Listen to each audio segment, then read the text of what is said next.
My husband was consoling his mistress over the phone.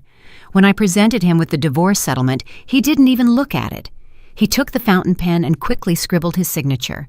When I sold our Atlanta mansion for $5 million and moved back to my parents' estate, his family, suddenly left with nothing, was completely devastated. "Baby, don't be mad. I'll be over right after this. What does that old woman matter anyway? If my dad hadn't forced me to marry someone at our level back then, do you think I would have even glanced her way?" Welcome to my channel. I share new life stories here every day, and I'd really appreciate it if you hit subscribe and gave my video a like. Now, let's jump into the story. I'm sure you'll enjoy it till the end. I was standing right outside his study door. The warmth of the herbal tea I had just prepared was slowly fading, much like my heart, which grew colder with every passing second. Darnell's voice slipped through the slightly ajar door. His tone was so sweet it was painful, a tenderness he hadn't shown me in 2 years. "You are my true love. As soon as I milk her for the rest of her assets, I'll divorce her. She's easy to fool. She hasn't looked at a single company ledger in years." My knuckles turned white as I gripped the edge of the teacup. How ironic. I had only wanted to bring him a cup of tea, and instead, I overheard the most honest confession he had ever given me. My distorted reflection trembled on the tea's surface. Naomi Jackson, 30 years old. In this house, I had become the laughingstock. I retreated in silence and placed the cup on the hall table. Then, I went back to our bedroom. My heart pounded hard in my chest, but I didn't shed a single tear. They say that when pain reaches its peak, the tears dry up. My face was reflected in the vanity mirror.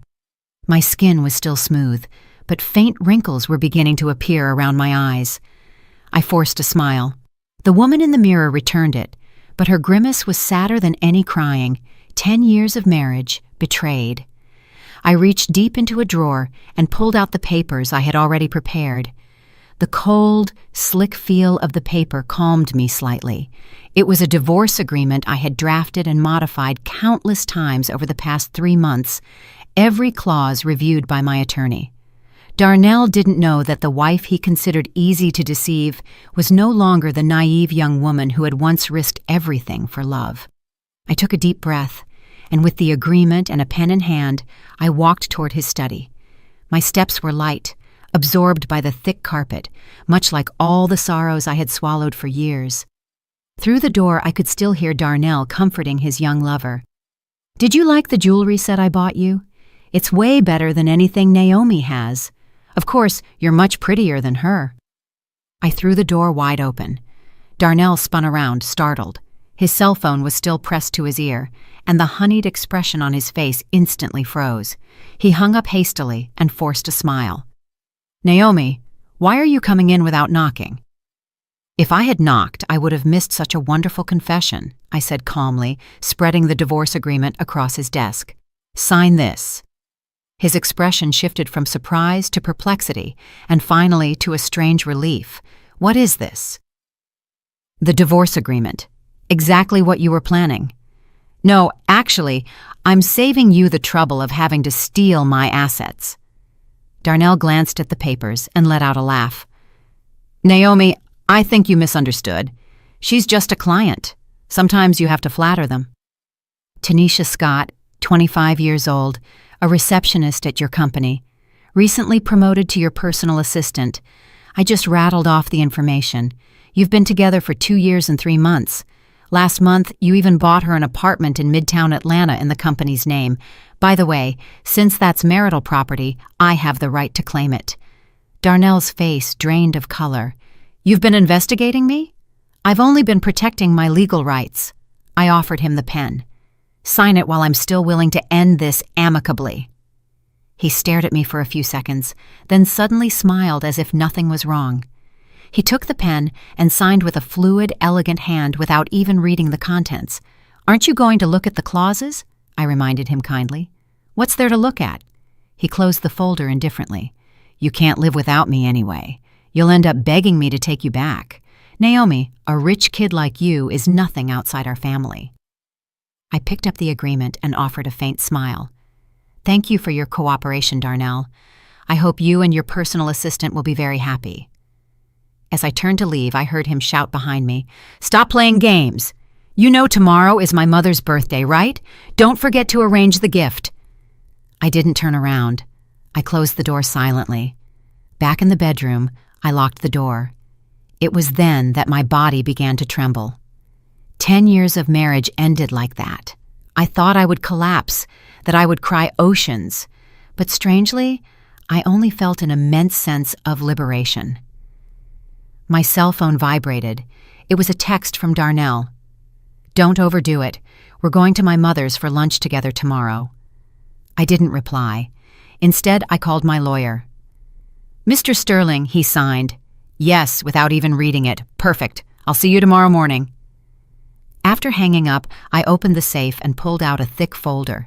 It contained all the evidence I had gathered over the past 2 years: hotel receipts, bank statements, call recordings. I caressed the papers and remembered Darnell proposing to me 7 years ago beneath a flowering peach tree.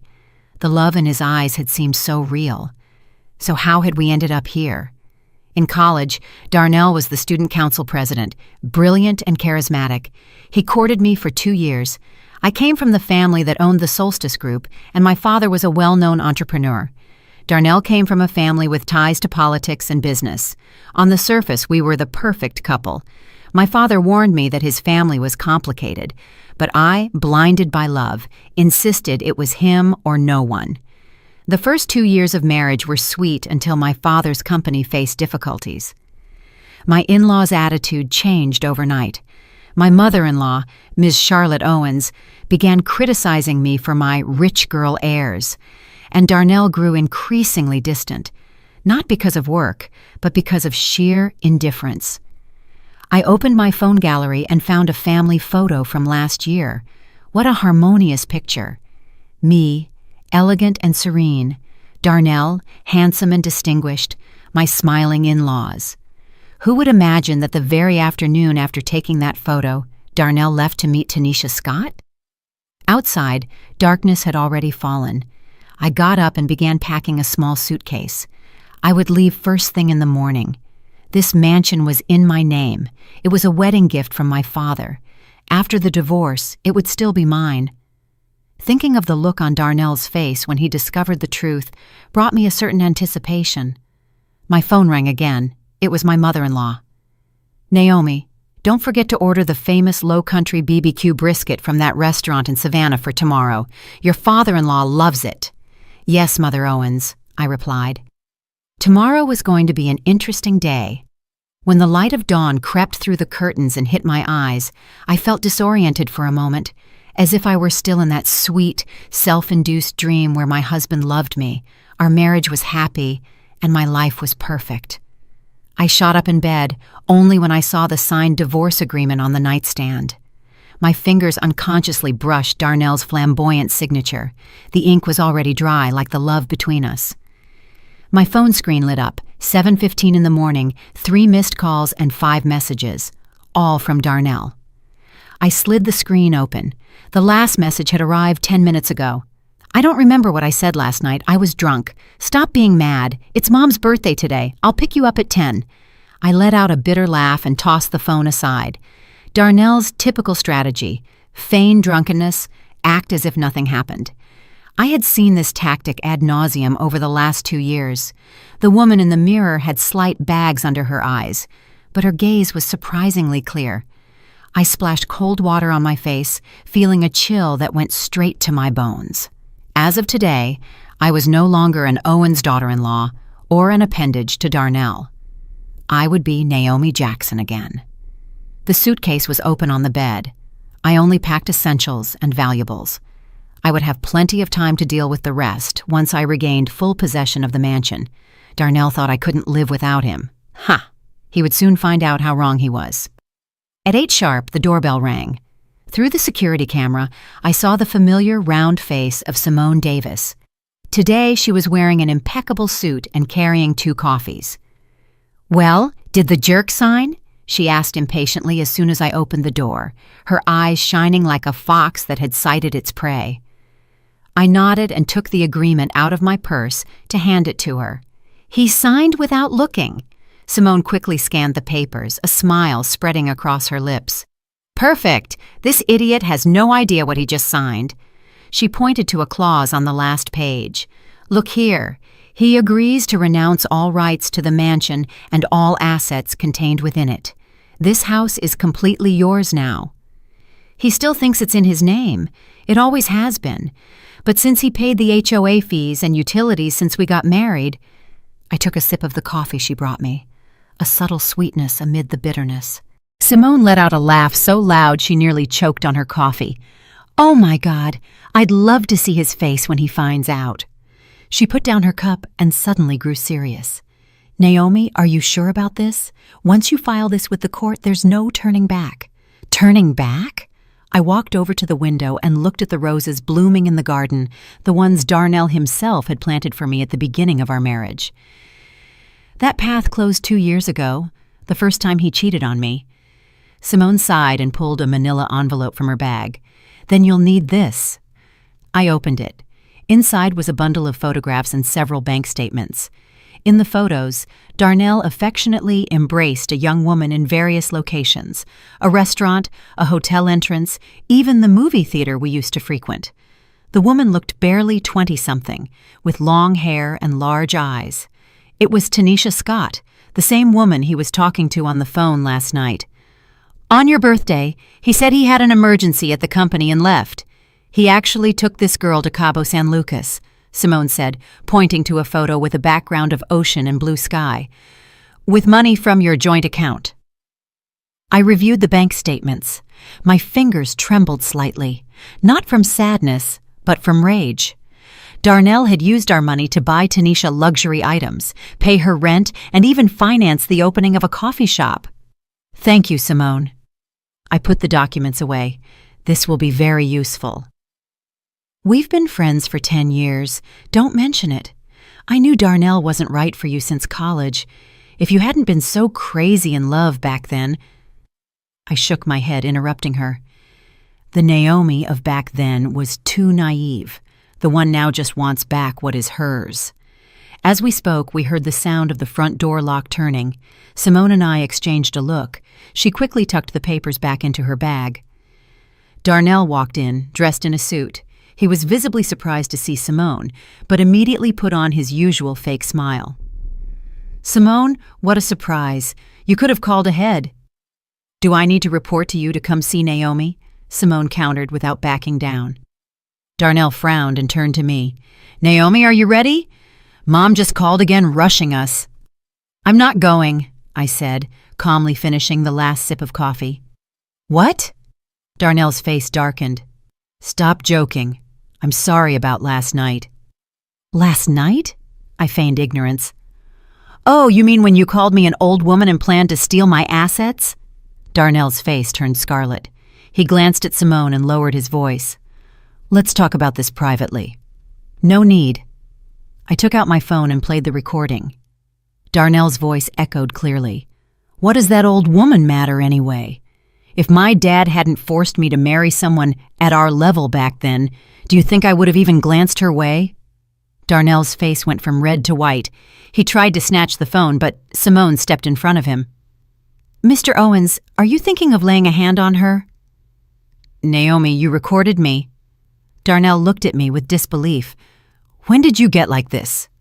Like what? Did I stop believing your lies? Or did I just learn to defend myself? Darnell took a deep breath and regained his arrogant expression. Naomi, those were just words to placate a client. You know the business world is a war. Sometimes you just have no choice but to sleep with her, buy her an apartment, and take her on foreign vacations with our money. I took a step toward him with every word. Darnell backed away. Do you think I'm still the girl back then who would swoon over a few sweet words? Darnell was speechless for a moment, overwhelmed by my sudden intensity. I took the opportunity to pull out a copy of the divorce agreement. You've already signed it, so let's not continue this farce. According to the agreement, this mansion is mine. And the rest of the marital property is split 50-50. I smiled maliciously.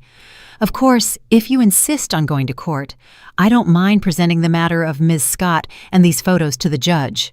Seeing the photos, Darnell finally showed signs of panic. You've been investigating me? I could say the same. Have you also been investigating the financial state of my father's company?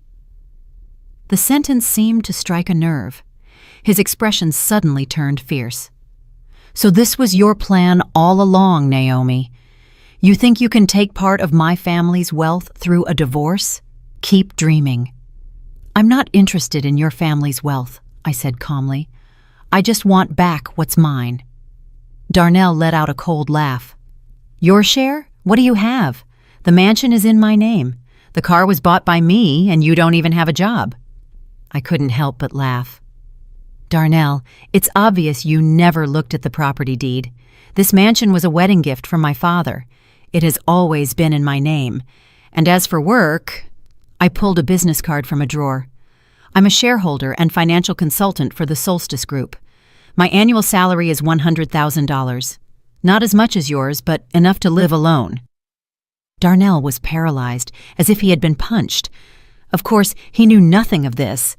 After we married, he asked me to be a stay-at-home wife. He said it was so I could live comfortably, but in reality, it was to isolate me from the outside world. Now please get out of my house. I pointed to the door. A moving company will come next Monday to collect your things. Be ready. Darnell's face changed color several times, and finally, after a threat of, "You'll regret this," he stormed out, slamming the door. The room instantly fell silent. Simone and I let out a long sigh in unison. "Good riddance," Simone exclaimed, clapping her hands. "He looked like he swallowed a fly." I suddenly felt a wave of exhaustion and sank onto the sofa. 10 years of feelings ended like this. It wasn't that I didn't feel nostalgia, but my reason told me this marriage should have ended much sooner. "So, what now?" Simone asked, sitting beside me and offering a glass of water. "First, I'll meet with my lawyer to file the agreement with the court and begin liquidating assets. Darnell surely diverted a lot of funds. I have to find them. Need my help with anything?" "Of course." I looked at her gratefully. "But right now, I have something more important to do." "What's that?" I pointed to the closet. "Help me choose a dress. I have to go to my mother-in-law's birthday party at 10. Simone's eyes widened. "Are you crazy? After all that happened, you're going to his mother's birthday party?" "Precisely why I have to go." I stood up and walked to the closet. "I'm going to announce the divorce in front of everyone, so the Owens family doesn't have a chance to invent rumors." Simone caught her breath. "That's a full-scale declaration of war." "No," I said, choosing a black dress. "It's the end of the war." While I was changing, the phone rang again. It was my mother-in-law's number. I put it on speaker. "Naomi, did you order the brisket? Darnell just told me you weren't feeling well." Miss Charlotte Owens' sharp voice came through with a noisy background, indicating the party was already underway. "It's ordered, Mother Owens." My voice sounded normal. "I'm fine, just a slight headache. I'll be there with Darnell in a bit." "Oh, good. And dress appropriately. Some important guests are coming today." My mother-in-law paused and lowered her voice. "Mr. Thompson's wife from the Zoning Commission will be there too. Talk to her a bit. One of Darnell's projects is pending approval from that department." I could barely suppress a bitter laugh. "Yes, Mother Owens." Upon hanging up, Simone looked at me in disbelief. "Are you really going to bring them the brisket?" "Of course." I smiled faintly. "The final scene must be memorable." Simone shook her head. "Naomi, I never knew you were so terrifying." "I'm not terrifying." I looked at myself in the mirror as I applied an intense red lipstick. I've just come back to myself. The woman in the mirror wore a black dress. Her lips were red as blood, and her gaze was sharp as a blade. That was the real Naomi Jackson. Neither the Owens daughter-in-law nor an appendage to Darnell. The Solstice Group heiress, a phoenix reborn from the ashes. The Owens family would think I would leave crying and empty-handed. Well, they could wait. The show had just begun. The famous Low Country BBQ brisket came in an exquisite thermal container, emitting a delicious aroma. I held it in front of the gate of my in-laws' estate and took a deep breath. This would probably be the last time I walked through that door as their daughter-in-law. I rang the doorbell 3 times. Ms. Ethel, the housekeeper, opened the door. Her face lit up when she saw me. "Ma'am, it's so good to see you. Mr. Darnell was looking for you." "Happy birthday, Ethel." I gave her a small envelope. It was her birthday, too. The Owens family never cared about these things, but I remembered it every year. Ms. Ethel's eyes welled up, and she tried to refuse it, but my mother-in-law's sharp voice sounded from the living room. "Is that Naomi? Tell her to come in. All the guests are here." I gestured to Ethel to accept the envelope and entered the living room with the brisket. The living room of the estate was spacious and bright. Under a crystal chandelier, 3 large tables were filled with Owens relatives and high-status guests. My father-in-law, Mr. George Owens, was sitting at the head of the table, chatting with the zoning commission director, Mr. Thompson. My mother-in-law fluttered around the room like a social butterfly. Darnell was seated near the head table with an empty chair next to him, clearly reserved for me. Seeing me, his gaze darkened. He quickly approached and whispered, "I didn't think you'd come." "Why not?" I said, smiling and raising my voice. "Your mother specifically asked me to bring the brisket. How could I miss it?" My mother-in-law approached, heard us, and took the container from my hands with a satisfied smile. "Our Naomi is the most thoughtful."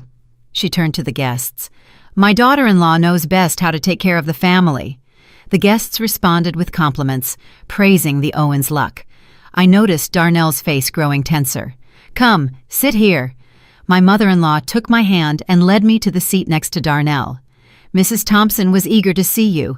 I sat down obediently and nodded to Mrs. Thompson across from me. She was a woman in her 50s, elegant and well-preserved, but with a very keen gaze. She observed me thoughtfully. "Naomi, you look wonderful. I heard your father's new project on the Florida Gulf Coast is going full steam ahead." My mother-in-law's smile froze slightly. It was an open secret that my father and the Owens were business rivals.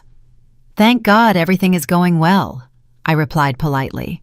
"My father always says that in business you have to be cautious and never covet what doesn't belong to you." It was a subtle jab at several aggressive projects the Owens had recently undertaken. A faint smile appeared in Mrs. Thompson's eyes, but my father-in-law's face darkened. Under the table, Darnell pinched my thigh hard. Without flinching, I slowly pulled a copy of the divorce agreement from my purse. I placed it on the Lazy Susan and gave it a slight push. "Since we are all gathered today, I have an announcement to make." The document slowly spun and stopped in the center of the main table. My mother-in-law picked it up, puzzled. After a quick glance, her face changed drastically. "What is this? A divorce agreement?" "Yes, Darnell signed it yesterday." The dining room fell into a deathly silence. All eyes were fixed on Darnell and me. Darnell jumped up. The chair scraped against the floor with an unpleasant sound. "Naomi, what are you doing?" Still seated, I looked up at him. "Didn't you say yourself that Tanisha Scott is your true love and that I'm just an old woman?" "Nonsense!" my mother-in-law shouted. "My Darnell would never say such a thing!" I took out my phone and played the recording. Darnell's voice clearly resonated in the silent dining room. "What does that old woman matter anyway? If my dad hadn't forced me to marry someone at our level back then, do you think I would have even glanced her way?" When the recording ended, a murmur rippled through the room. Darnell's face went from red to white and then to blue. My mother-in-law snatched the agreement from my father-in-law's hands, quickly scanned it, and her voice trembled. "This is impossible. How could Darnell have signed this? The mansion is mine. By what right?" "Because the property deed is in my name," I said, standing up. "The mansion was a wedding gift from my father. It has always been in my name." "Lies!" My mother-in-law completely abandoned her high society facade. "That's our family home. Darnell paid for the renovations and expenses all these years." "Mother Owens," I deliberately used the title to provoke her. Don't tell me you don't know that expenses made with marital property cannot be claimed after divorce, right? That's first-year law. My father-in-law suddenly slammed the table hard. Enough! He looked at Darnell furiously. What does all this mean?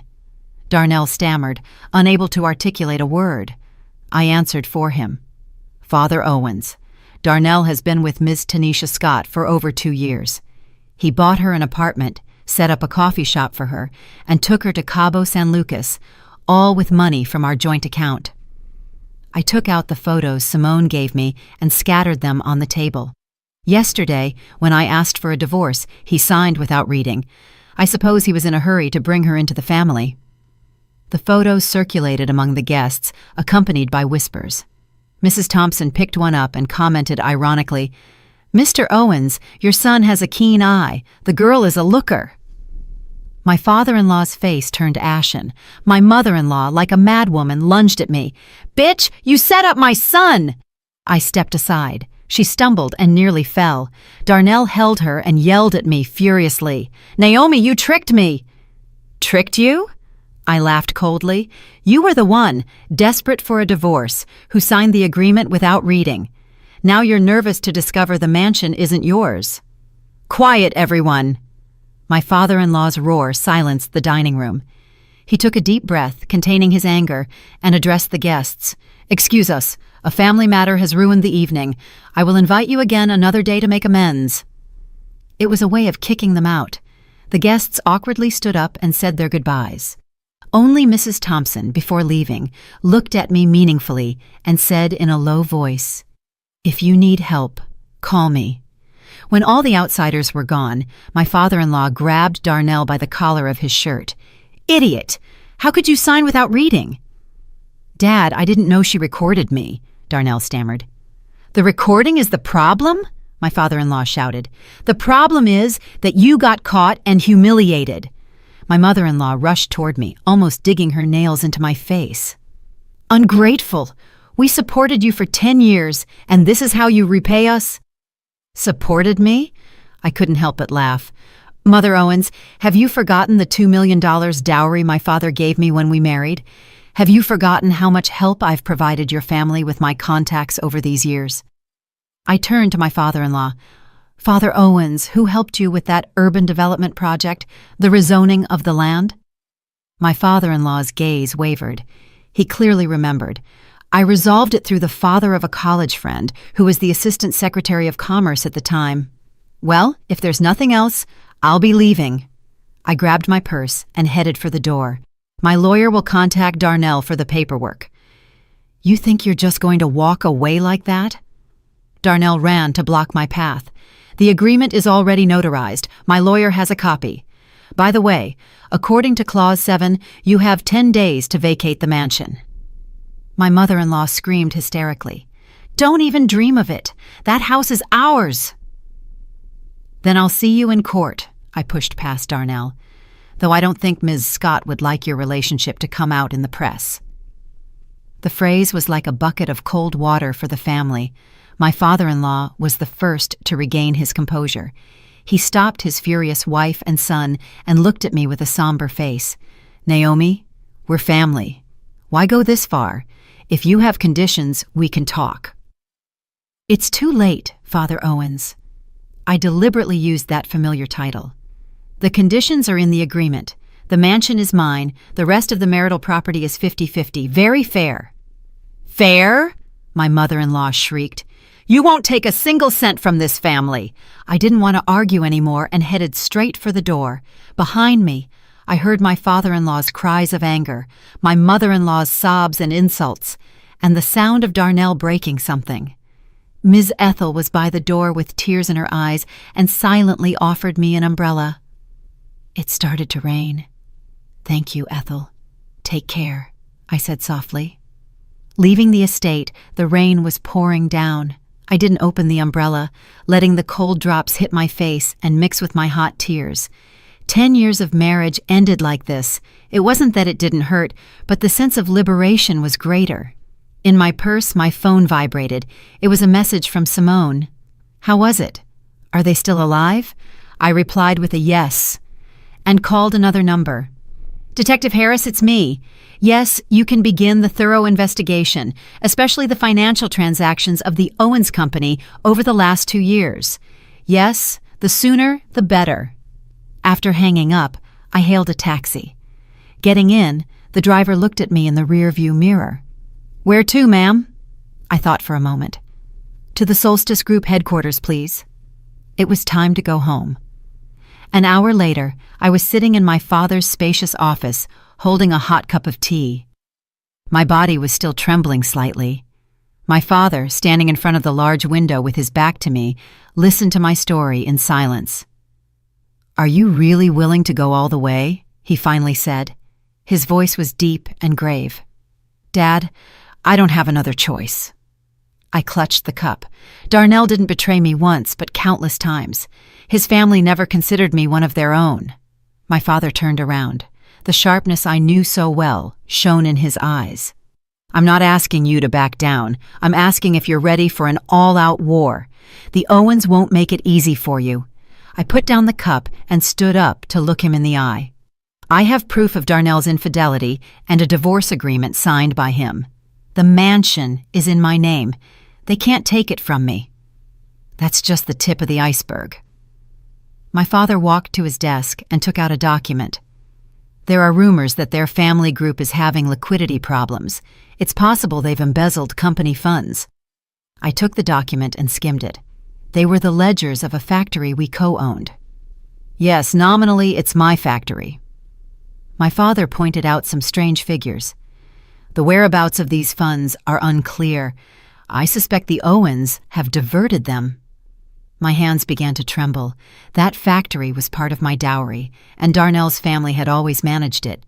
If they really embezzled funds, I'll investigate it thoroughly. "Dad, I need your help." My father placed a hand on my shoulder. "The entire Solstice Group is backing you, but—" He paused. "Be careful. A cornered animal is dangerous. The Owens are not an easy enemy." I nodded. I already had a plan in mind. First, liquidate all marital property. Second, find evidence of the assets Darnell diverted. Third— My phone rang again.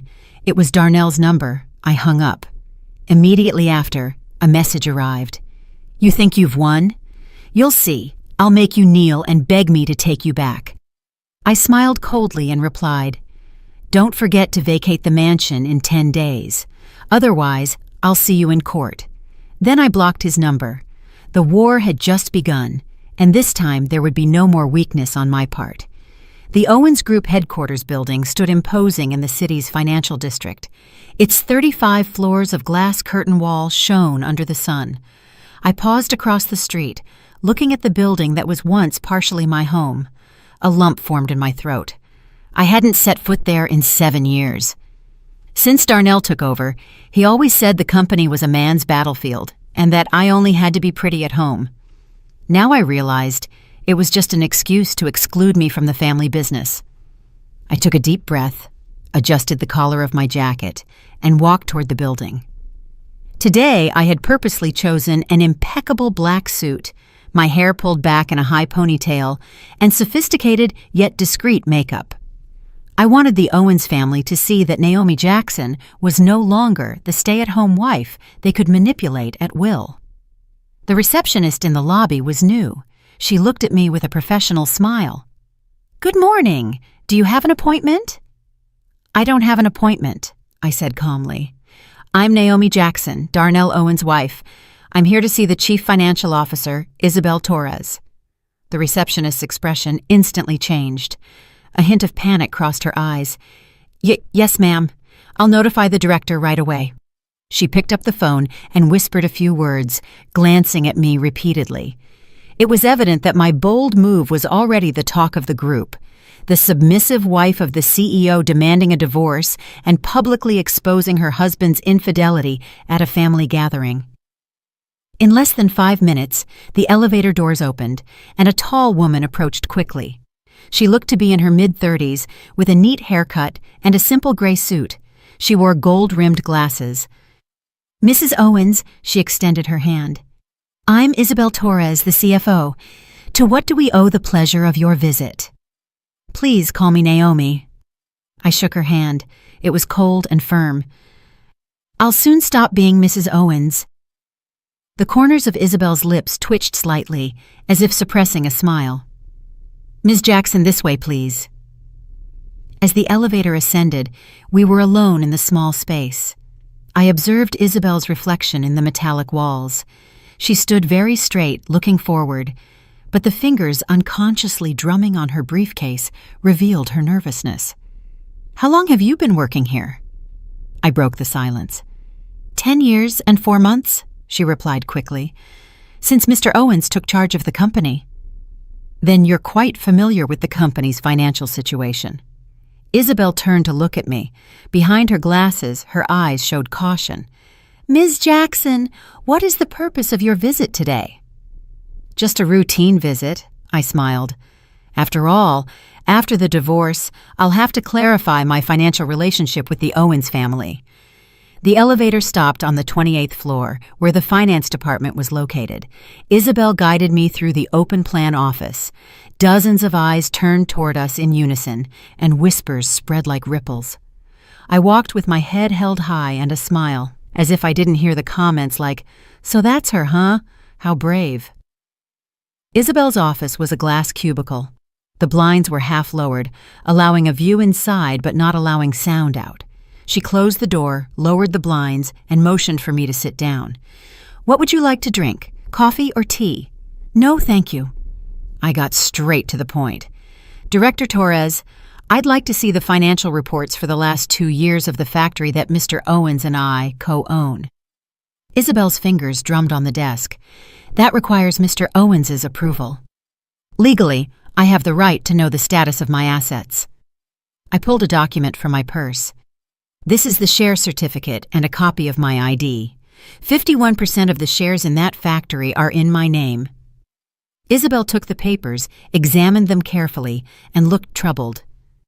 Ms. Jackson, I understand your request, but the company has its procedures.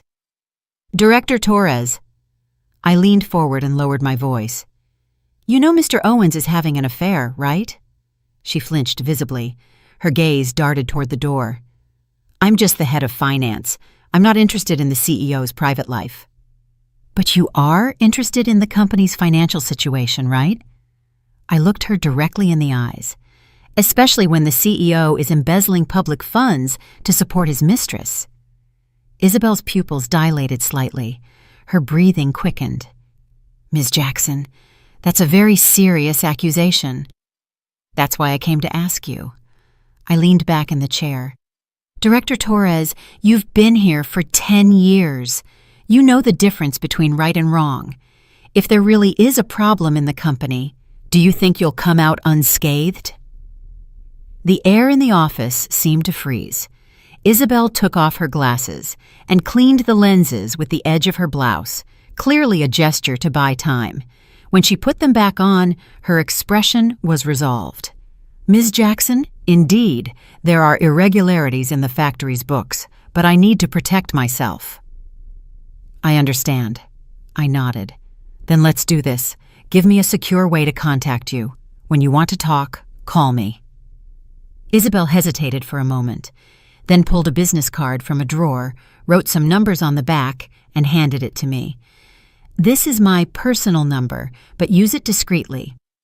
I pocketed the card and stood up. Thank you for your time, Director Torres. I hope we can talk again. As I left the finance department, I saw a young employee hiding behind her computer, secretly taking a photo of me.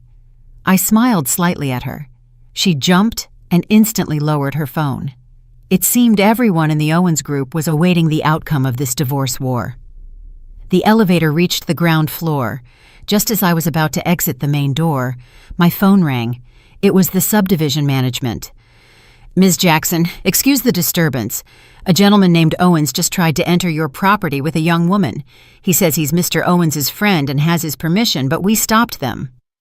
My heart skipped a beat. I'm on my way now. 20 minutes later, I arrived at the mansion.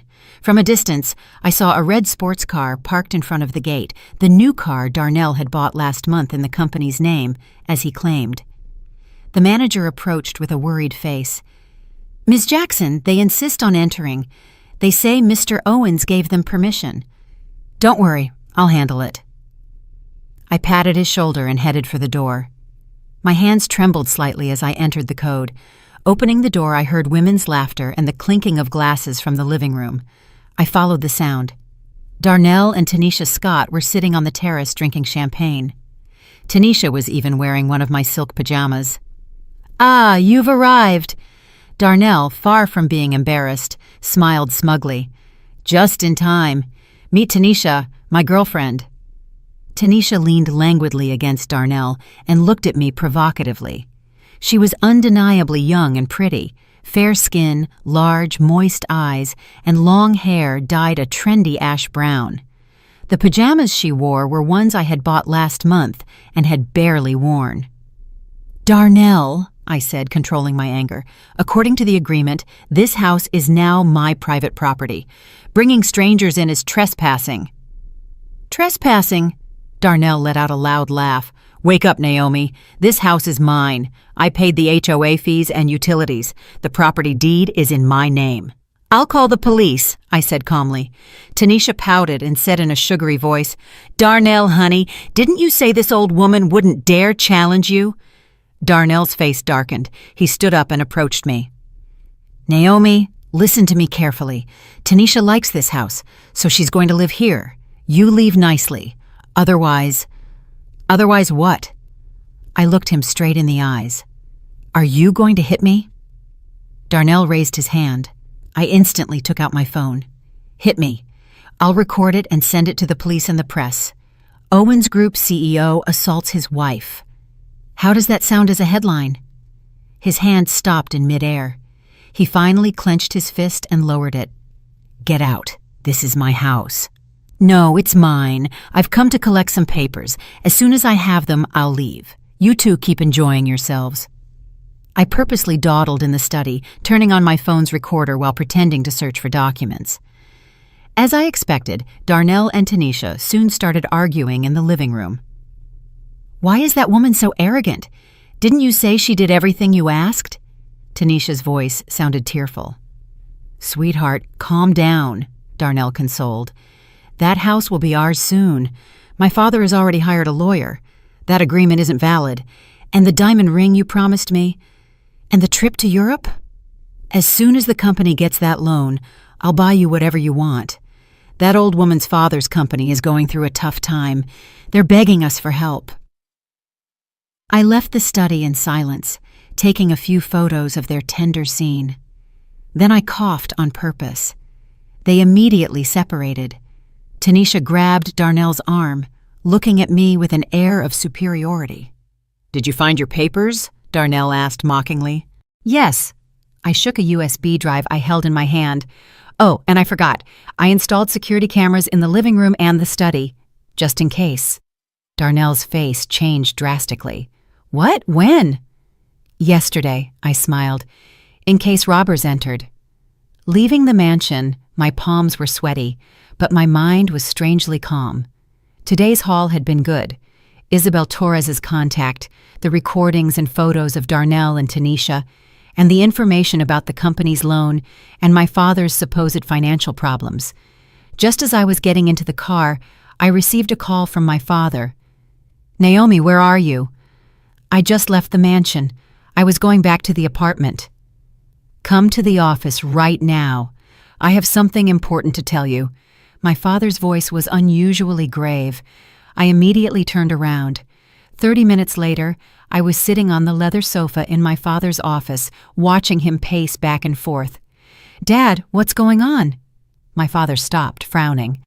"I just received news. The Owens are pulling strings with several banks to force the liquidation of the factory that is in your name." "What?" I jumped up. "By what right?" "Under the excuse of poor management and capital depletion."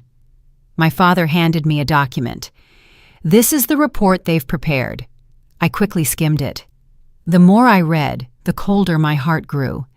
The report claimed the factory had been losing money for 2 consecutive years, that debts were accumulating, and it even attached minutes from a shareholders' meeting, a meeting I, the majority shareholder, had never attended. These figures are forged. My hands trembled with rage. The factory has always been profitable. Last quarter, we even expanded the production line. My father nodded. I know. But since they control the finances and the company seal, they can manipulate the books. I sank onto the sofa. Suddenly, everything made sense. Darnell's arrogance today. They had everything planned. They didn't just want to take the mansion from me, but my factory too. Dad, what do I do? My father sat beside me and took my hand. First, don't panic. The Owens believe you're still the girl they can manipulate at will, but they're wrong. A sharp glint appeared in his eyes. My daughter doesn't break down that easily. I contacted the factory's CFO, Isabel Torres. She hinted there were problems in the books, but she didn't dare speak clearly.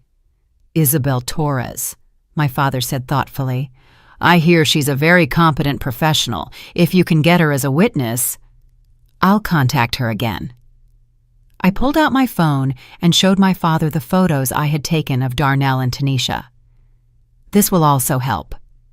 My father looked at the photos and suddenly laughed. Wow, Darnell's taste has worsened quite a bit with that vulgar woman. Dad, I said, unsure whether to laugh or cry. It's not the time to discuss his taste. Naomi, my father said, suddenly serious. There's something I never told you. When you were dating Darnell, I investigated his family. Their business methods are very dirty. My heart skipped a beat. What do you mean? My father went to the safe, entered the code, and took out a yellowed folder. 7 years ago, the Owens' main competitor, a Mr. Baker, suddenly died in a traffic accident. His company was acquired by the Owens at a fire sale price. The police closed the case as an accident, but I've always had my doubts. I took the folder. Inside were photos of the accident scene and press clippings. Mr. Baker's car had plunged off a cliff and been burned beyond recognition. Dad? Are you saying it was a murder? It's just a suspicion, my father sighed. But the Owens are capable of anything for money. Now that you've confronted them openly, you have to be very careful. I clutched the folder. Suddenly, I felt a chill. Did Darnell know how much I knew? Would he be capable of hurting me to protect his company and his assets? I will be careful. I stood up. Dad, I need a team of lawyers and a private investigator. My father nodded. They are already prepared. Attorney Sterling and his team will come tomorrow at 10. As for the detective, he handed me a business card. This Mr. Harris is trustworthy. He used to be a police chief inspector. I pocketed the card and suddenly remembered something. Dad, you mentioned the Owens pulled strings with several banks. Which banks? My father mentioned several names. One of them particularly caught my attention. It was the bank where Tanisha Scott's father was a vice president. Everything clicked. Darnell wasn't with Tanisha Scott just for her beauty, but for her father's banking contacts. And his plan to seize my factory was probably a long-hatched conspiracy. When I left my father's office, it was already dark. The city's neon lights blurred in the rain like my confused thoughts. The divorce was no longer just a matter of a broken love. It involved enormous sums of money, business interests, and even potential crimes. I stood by the window, watching the raindrops slide down the glass. Was it the same person? The Darnell who proposed to me beneath a flowering peach tree, and the Darnell who was now trying to take everything from me by any means? My phone vibrated. It was a message from an unknown number. Ms. Jackson, see you tomorrow at 10 at the Piedmont Park Cafe.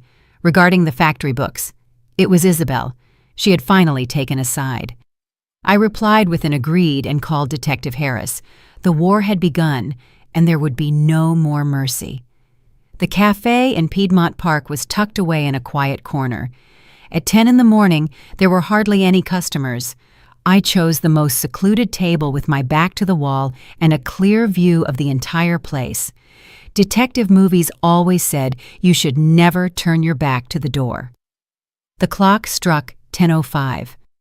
Isabel Torres hadn't appeared yet. I stirred my black coffee. The ice had already melted halfway. Had she regretted it? Just as I began to doubt, the cafe door opened and Isabel walked in quickly.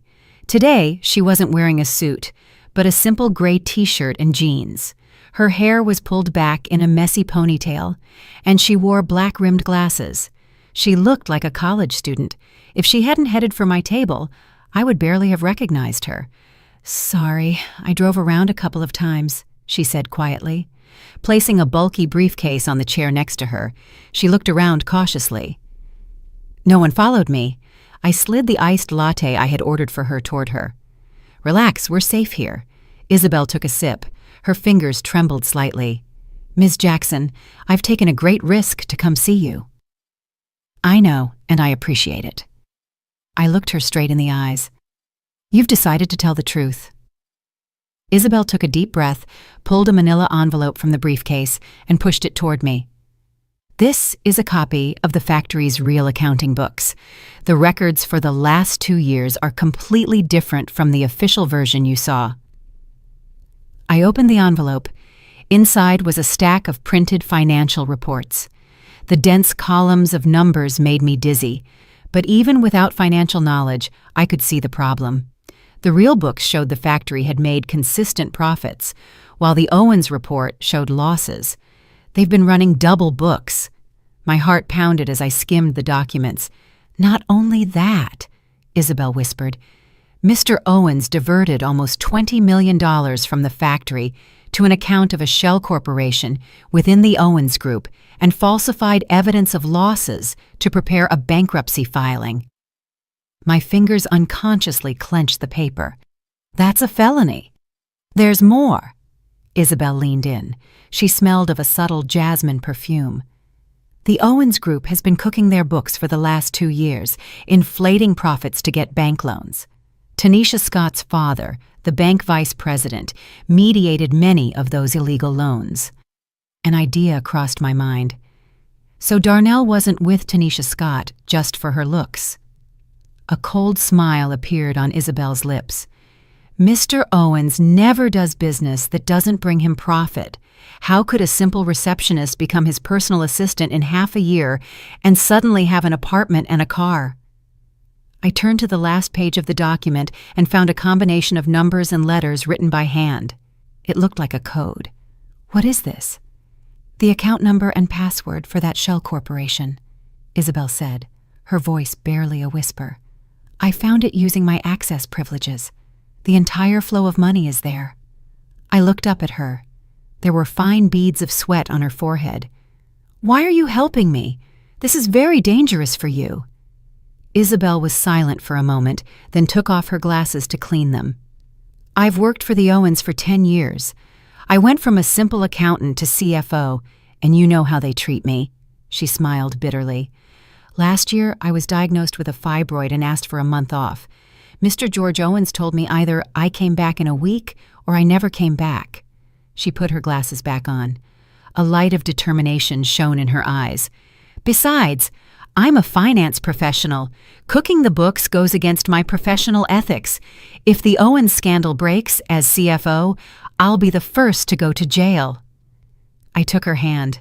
I felt the coldness in her fingertips. "Thank you, Isabel. I won't let you take this risk alone." "What are you going to do now?" she asked. "First, save the factory." I put the documents away. "Then I'll make the Owens pay for everything they've done." Isabel nodded and pulled another USB drive from her purse. "Here's more evidence, including emails between Mr. Owens and high-ranking bank officials. Keep it safe." Just as I was about to take it, the cafe door suddenly opened, and a burly man dressed in black entered. Isabel's body visibly tensed. Her fingers clung to the coffee cup. "Do you know him?" I asked quietly. "He's the Owens head of security, Miguel Harris," she said, almost through clenched teeth.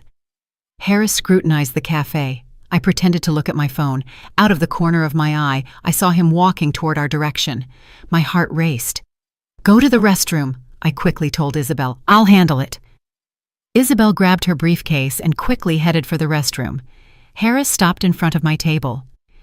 "Have you seen a woman with a gray t-shirt, short hair and glasses?" he asked in a harsh voice. I looked up and feigned surprise. "Is something wrong?" He looked at me suspiciously. Then he narrowed his eyes. "Wait a minute. You're Naomi Jackson." Mr. Owens's ex-wife. Not ex-wife, but soon-to-be ex-wife, I corrected him calmly. Did Mr. Owens ask you to follow me? Harris's face changed. No, I'm looking for a company employee. Then don't interrupt my coffee, I said coldly, unless you want me to report you to the police for harassment. He hesitated for a moment and finally turned around to search another part of the cafe. I immediately sent a text to Isabel. Exit through the back door now. We'll stay in touch. 5 minutes later, I received her reply. Got out without a problem. Be careful with Harris. He's the Owens' top man. I paid and left the cafe. After wandering a bit to make sure no one was following me, I took a taxi to my father's office. My father was in a meeting. I waited for half an hour in his office. During that time, I carefully reviewed the documents Isabel had given me. The more I read, the more surprised I was. Darnell had not only embezzled funds from the factory, but he had also forged my signature to mortgage the factory and obtain a loan. And all that money had gone to the Owens Group. So you've seen the problem. My father entered, followed by the company's legal counsel. It's much more serious than I thought. I handed them the documents. Darnell forged my signature to mortgage the factory. Attorney Sterling skimmed the documents, frowning more and more. This is a clear case of fraud and embezzlement. We can file a criminal complaint, but we need more evidence. My father sat down with a serious face. The Owens have many contacts in this city. This alone may not be enough to bring them down. There's more. I pulled out the USB drive Isabel gave me. It includes proof of their collusion with the bank. Attorney Sterling connected the USB drive. The three of us reviewed the contents. The emails showed that Darnell and the bank's vice president had met secretly several times to discuss how to circumvent regulations to obtain loans. One email in particular caught my attention. Darnell explicitly mentioned he would take care of the small factory problem, implying he would force me to give up my shares. This is sufficient proof of a crime, Attorney Sterling said excitedly. We can immediately request the freezing of the factory's assets to prevent them from diverting further funds. No, wait, I thought for a moment. I want to know why the Owens need money so urgently. Dad, you mentioned they were trying to win the urban development project in the South? My father nodded. The new residential area in the South. Those lands are worth hundreds of millions. The Owens have already invested a large initial sum. If they lose the final bid, their financing chain could break. An idea struck me like lightning. So they want to mortgage the factory to get more loans to finance that project. It's very likely, Attorney Sterling agreed, and time is running out. The bid is in 2 weeks. I stood up and paced the office. Then we'll act the day before the bid. We'll let them invest all their money, and then we'll reveal the financial fraud and have the bank call back the loans. They'll face a broken financing chain and a legal process at the same time. My father continued, with a glint of approval in his eyes. But it's risky, Attorney Sterling reminded us. If the Owens get the project sooner, they could secure new sources of funding. I shook my head. As far as I know, the Zoning Commission Director, Mr. Thompson, is in charge of that project and has a good relationship with my father. My father smiled shrewdly. Thompson owes me a favor from 15 years ago. Those lands were originally his family's. The plan was decided. Attorney Sterling would prepare the legal documents. My father would contact Mr. Thompson for the project details, and I would begin to shape public opinion. That night, I met with some college friends. They were all well-known figures in the local elite and well-informed. I dressed carefully in a simple black dress, neither too ostentatious nor too pathetic, projecting the image of a betrayed but strong woman. Naomi! Simone greeted me at the restaurant entrance with an exaggerated hug. You look spectacular. The others approached, offering words of comfort. I knew several of them were friends with the Owens. They would undoubtedly share our conversation, and that was exactly what I wanted. During dinner, I deliberately avoided talking about the divorce. Only when asked directly did I lightly say that Darnell had found another woman and we had separated amicably. Amicably? Simone said, raising her voice on purpose. That jerk bringing his mistress into your mansion is an amicable separation? I pretended to be embarrassed and lowered my head. Well, the mansion is a problem, but I trust the law will do justice. I heard the Owens are going to sue you, said a friend named Chloe, whose husband was Darnell's golf buddy. They say you tricked Darnell into signing an unfair agreement. I smiled bitterly. He signed the agreement himself, and it was notarized in the presence of a lawyer. Unfair? I opened my phone gallery and showed the photos of Darnell and Tanisha drinking champagne on our terrace. Isn't this what's unfair? The photos circulated, causing exclamations of surprise and indignation. At the opportune moment, my eyes welled up, but I strained to hold back the tears. Excuse me, I didn't mean to talk about this. It's just 10 years of marriage. I never thought it would end like this. By the end of dinner, I had successfully built the image of a betrayed woman who maintained her dignity. Before leaving, Chloe hugged me and said, Naomi, if you need anything, tell me. My husband works in the district attorney's office. Maybe he can help. I smiled gratefully. I knew this news would soon reach Darnell's ears. It would make him wonder how much evidence I had and what contacts I was mobilizing. The next morning, I received a call from Simone. Her voice sounded excited. Guess who invited me for tea? Your husband's mistress, Tanisha Scott. I was instantly alert. Why would she want to see you? She says she wants to learn more about the fashion world, but I bet Darnell sent her to extract information from me. Simone scoffed. She's pretty, but not very smart. We barely talked, and her motives were already obvious. Meet her, I decided quickly. But don't bring up the topic of me. Let her ask. Simone understood the hint. Got it. I'll make sure she casually sees the information I want her to know. After hanging up, I began organizing my personal assets. The mansion was in my name, so no problem there, but there were joint accounts and investments. According to the divorce agreement, we were both obligated to declare all our assets, but Darnell had clearly not complied. I discovered he had secretly transferred $3 million to an offshore account.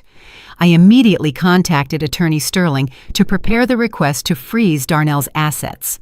At the same time, I asked my father's IT department to analyze the USB drive Isabel gave me to ensure there were no tracking programs or viruses. At 3 p.m, the IT director called me. Ms. Jackson, besides the files you mentioned, there's a hidden, encrypted folder on the USB drive. Do you want us to decrypt it? Can you decrypt it? It's possible, but it will take time. The encryption is advanced. It seems to be something very important. My heart raced. Do it as quickly as possible, but keep it a secret. At 4:30, Simone's phone call came. It was hilarious. Tanisha kept asking about you indirectly. I let it slip, as if by mistake, that you had hired a financial advisor, and her eyes went wide. And how did she react? She made an excuse and ran off without finishing her coffee. Simone laughed triumphantly. And I let her accidentally see a message from you on my phone, something about problems in the books and needing a professional appraisal. I couldn't help but laugh. Simone, you're a brilliant actress. Of course, she said proudly. Oh, and Tanisha boasted that Darnell was going to take her to Europe to buy her an engagement ring. She said your divorce was about to be finalized. Yeah, right, I said mockingly. She's going to be disappointed. After hanging up, I went to the window and watched the sunset. The city was tinged with gold, a beautiful but illusory scene, like my marriage to Darnell, dazzling on the outside, rotten on the inside. My phone vibrated. It was a message from an unknown number. N. Jackson. Harris is checking the cafe cameras. Be careful. I deleted the message instantly. My heart pounded. Isabel had risked warning me. That meant the situation was becoming dangerous. Darnell might have suspected something and launched a thorough investigation. The war had begun, and I had nowhere to retreat. I turned on the computer and began drafting an email addressed to the business section journalists of several major media outlets. The subject, alleged financial fraud at a well-known corporation, the heartbreaking denunciation of a minority shareholder. Darnell thought I would stay silent and swallow my pride as always. This time, he would face a completely new Naomi, cold, determined, and absolutely relentless. $5 million. Are you sure about that price?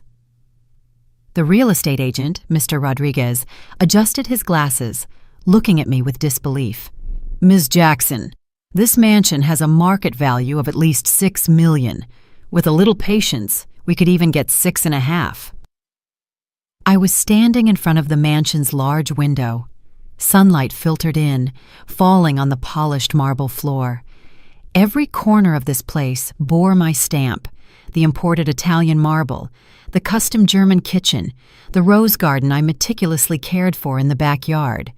$5 million is fine, but the transaction must be cash and close within 1 week. I turned to look at Mr. Rodriguez. The buyer must have a clean history, and I won't accept anyone related to the Owens family. Mr. Rodriguez nodded, an intelligent glint in his eyes. At that price and cash, no problem. I know a couple of clients from the West Coast. They have liquidity, and we're looking for a house in Atlanta. Perfect. I pulled a document from my purse. Here is a copy of the property deed and my ID. Remember, the sooner, the better. After Mr. Rodriguez left, I began collecting the last personal items remaining in the mansion. Most were already in my new luxury apartment. Only a few decorations and clothes remained. I purposefully left a couple of my sexiest pajamas in the master bedroom closet. A gift for Tanisha Scott. My phone vibrated. It was Simone. Naomi, guess what? Tanisha Scott contacted me again. Simone's voice was a whirlwind of emotion. I put down the photo frame I held.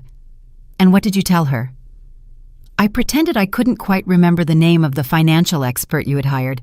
I said something like Mark Sterling, something like that, Simone said triumphantly. Her face instantly changed, and she ran off without finishing her coffee. My heart sank. Simone, this could be dangerous. If Darnell discovers Isabel is helping me. Relax. I used the wrong name on purpose. I said Sterling, not Torres, Simone whispered. But Naomi, be very careful. That jerk Darnell is capable of anything. After hanging up, I continued packing, but my mind was elsewhere. Isabel had risked herself to help me. If Darnell discovered her... I immediately sent her an encrypted message. Darnell might be suspicious. Watch your safety. Less than a minute later, her reply came. I'm prepared. Tomorrow at 10, same place. I have something important to give you. I deleted the message and continued tidying. A few papers and books remained in the study. I checked them one by one, making sure not to leave any useful information for the Owens. At the bottom of a drawer, I found a USB drive Darnell had left there last year. I tucked it away without thinking and forgot to mention it to him. Out of curiosity, I plugged it into my laptop. It was password protected. I tried several passwords Darnell usually used, but none worked. Just as I was about to give up, I remembered Tanisha Scott's birthday. Bingo. The USB drive opened. Inside, there was only one folder named Urban Project. I opened it. It contained a series of topographical reports, blueprints, and scanned government permits. Everything seemed normal until I found an Excel file named Compensation. The file recorded the names of the expropriated residents and the compensation amounts for the South Project. I quickly skimmed it. Something didn't add up. The amounts paid to the residents were much lower than those recorded in the file. The difference had been transferred to an account for a company called Southwind Consulting. I immediately took screenshots, saved them, and put the USB drive away carefully.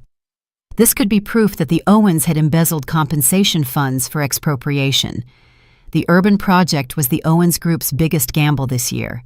If this scandal came to light... Suddenly, the doorbell interrupted my thoughts. Through the camera, I saw my mother-in-law's furious face.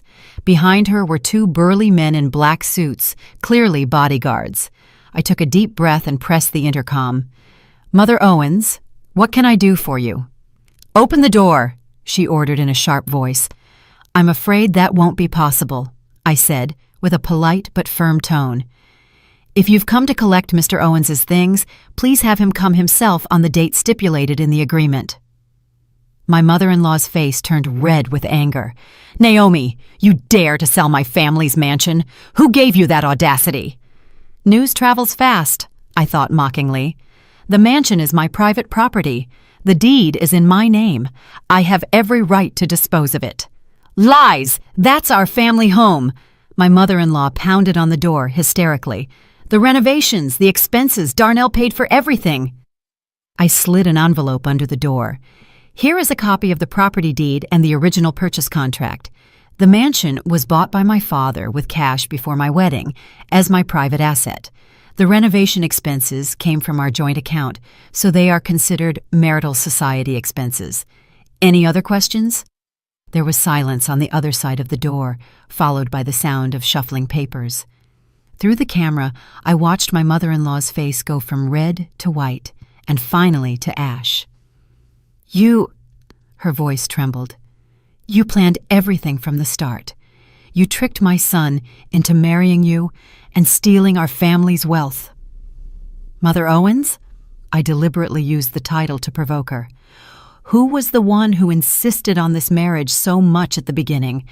The one who said the Solstice Group heiress was the perfect match for the Owens' son? Don't you find it ironic that you're now accusing me of marital fraud?" My mother-in-law, furious, turned to the bodyguards. "Break down the door!" I instantly took out my phone. "I'm calling 911. Are you going to commit the crime of trespassing?" The two bodyguards hesitated. One said something to my mother-in-law. She glared at the camera. "Naomi, you'll see. This isn't over." As I watched their furious backs walk away, I let out a long sigh, but my heart was still pounding. This was just the beginning. The Owens wouldn't give up so easily. The next morning, I arrived at the Piedmont Park Cafe half an hour early. I chose the most discreet corner with my back against the wall and a full view of the premises. At 9:55, Isabel arrived hurriedly. Today, she was wearing a baseball cap and a mask, almost unrecognizable. "Sorry, I drove around a couple of times to make sure no one was following me," she said breathlessly, sitting down and pulling a bulky envelope from her bag. "These are the real accounting books for the Owens Group from the last 3 years, compared with the tax declarations. They've inflated profits to get loans, and at the same time concealed income to evade taxes. The amount exceeds $80 million. I took the envelope. It was heavy. With this alone, we could send them to jail. "Not only that," Isabel whispered. "In the Urban Project, they bribed at least 5 officials, including Tanisha Scott's father." She paused. "And Mr. Owens might be involved in money laundering." My heart skipped a beat. "Do you have proof?" Isabel nodded and played a recording on her phone. Darnell's voice sounded clearly. "Transfer those $20 million to the Hong Kong account. Then launder it through an art auction. Yes, like last time." "This recording is from 3 months ago," Isabel said, stopping the playback. "I recorded it to protect myself. I never thought it would come to this." "You've risked too much." I took her hand. "If Darnell finds out—" "I already resigned," Isabel said with a bitter smile. "Yesterday, I submitted my resignation for health reasons. Harris kept watching me, but I had everything prepared. I had already taken out all the important documents." I felt a pang of guilt. "I'm sorry. It's my fault." "No, it was my choice." Isabel's gaze was resolved. "I've seen too many dirty things in the Owens over these years. I had a guilty conscience. Now I can finally sleep soundly." We agreed on how to maintain contact, and Isabel quickly left. I stayed in the cafe, skimming the documents she had given me. The more I read, the more shocked I was. The Owens business empire had been built on endless illegal activities. If revealed, not just Darnell, but the entire group could collapse. My phone vibrated. It was Mr. Rodriguez. "Transfer of the full purchase amount received. Total $5 million. I replied, "Perfect. Proceed with the title change procedures immediately." Seeing the new figures in my bank account, a faint smile appeared on my lips. "Darnell, you underestimated the old woman you despised. Now it's your turn to taste despair." The glass door of the IRS reflected my slightly pale face. I took a deep breath and entered. The lobby was full of people, but I headed straight for the complaint window. I took a thick envelope from my briefcase. "Good morning. I'm here to report a serious case of tax evasion." The official looked at me and took the envelope. "Name and contact, please." "Naomi Jackson." I handed him my ID. "This is my lawyer's card. You can contact him directly." Inside the envelope were the Owens Group's real accounting books and tax declarations that Isabel had provided. Every discrepancy was marked in detail. Over the last 3 years, the Owens Group had concealed over $80 million in income and evaded nearly $30 million in taxes. Leaving the IRS, I headed to the SEC. There, I presented proof of the Owens Group's financial fraud, the fraudulent loans, and Darnell's insider trading.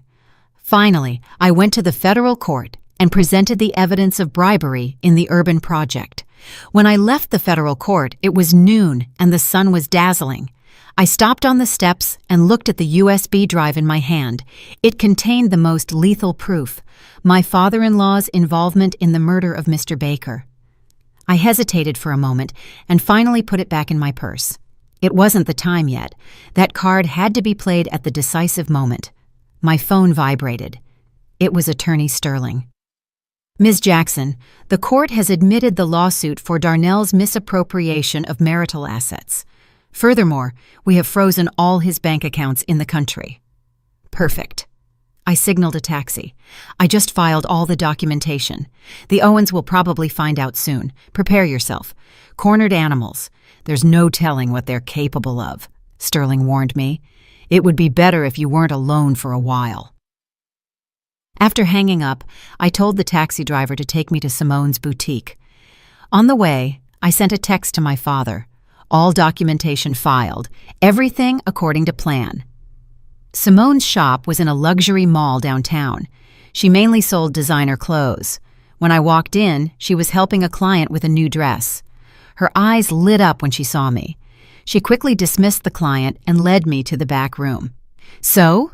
she asked impatiently as soon as she closed the door. "All done?" I sank onto the sofa. I suddenly felt exhausted. "IRS, SEC, Federal Court. The Owens are going to be busy." Simone served me a glass of water and clapped excitedly. "Awesome! I'd love to see Darnell's face right now." "I don't think it's very pleasant," I said with a bitter smile. "Oh, Tanisha Scott contacted you again?" "Yeah, she texted me yesterday to have tea," Simone said, pouting. "Definitely to fish for information. I didn't reply." I thought for a moment. "Keep ignoring her. When the Owens sink, she'll be the first to run." As we spoke, the noon news started on the shop's television.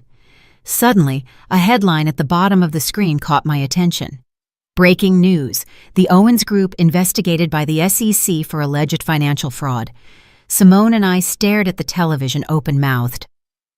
"That was fast. I filed the complaint this morning, and by the afternoon, it's already news." The image changed to the Owens Group headquarters. A journalist was reporting to the camera. "The Owens Group stock plummeted this afternoon, hitting its limit down. Rumors suggest the company's CEO, Darnell Owens, is involved in illegal activities such as fund embezzlement and insider trading." My phone started vibrating nonstop, flooded with messages. My father, Attorney Sterling, even college friends I barely spoke to. The most striking was a message from an unknown number. "Naomi, you are truly ruthless. You'll see. Darnell." I deleted the message. A mix of emotions flooded me. It wasn't the euphoria of victory. It was a strange sense of liberation. 10 years of marriage, 2 years of patience. Finally, at this moment, everything was settled. We had dinner at a quiet Japanese restaurant. Just as Simone and I had ordered, Attorney Sterling called again. "Ms. Jackson, great news. The Urban Development Project has just announced a temporary suspension of the bidding process. All participating companies must undergo a new audit." I nearly choked on my water. "That fast?"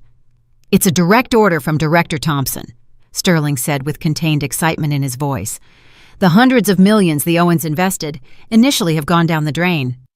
After hanging up, I couldn't help but laugh. "More good news?" Simone asked curiously. The Owens Urban Project has been canceled. They've lost all the money invested. I poured her a cup of sake. This calls for a toast. Just as we were about to clink glasses, my phone rang again. This time it was my father. Naomi, where are you? Something serious has happened with the Owens. I'm having dinner with Simone. What happened? Your father-in-law suffered a heart attack and was taken to the hospital. He's in critical condition. My father's voice was unusually grave. The press is already surrounding the hospital. The Owens Group's stock has crashed, and several banks are demanding repayment of loans. I gripped the phone. For a moment, I didn't know what to say. Everything was happening too fast, exceeding my expectations. Naomi, can you hear me?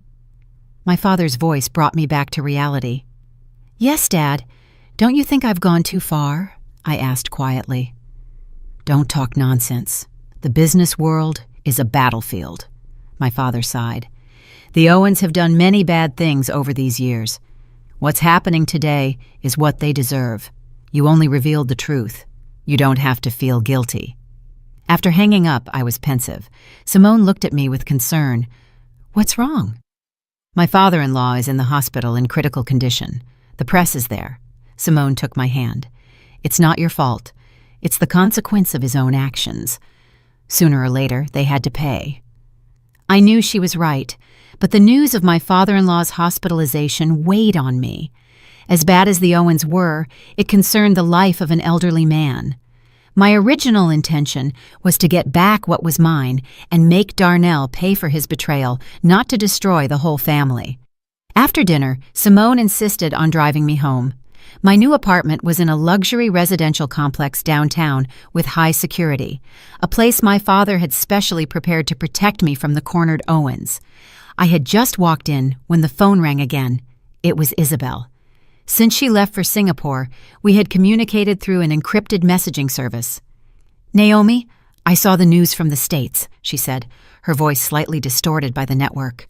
Are you okay? I'm fine. I sank onto the sofa. I just didn't expect everything to happen so fast. The Owens' financial situation was much worse than you imagine, Isabel sighed. They had been covering holes for years. Your complaint only lit the fuse of a bomb that was already there. We talked for a while. Isabel was safe in Singapore and had even found a new job. Before hanging up, she suddenly said, "Oh, Tanisha Scott contacted me." I sat up straight. What? How did she find you? Through LinkedIn, Isabel said with a perplexed tone. She asked if I knew anything about the Owens Group's financial problems and said she had something that might be useful to you. I frowned. What's she planning?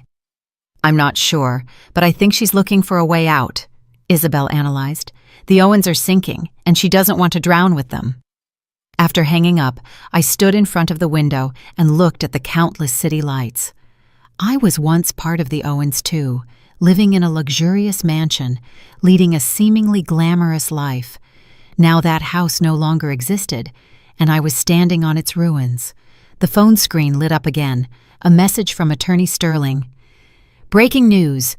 Darnell Owens has been summoned to testify by the SEC. He has been banned from leaving the country. Furthermore, the bank vice president, Tanisha's father, has also been detained for questioning. I replied with received and turned off my phone. I needed a good night's sleep, but I kept tossing and turning in bed.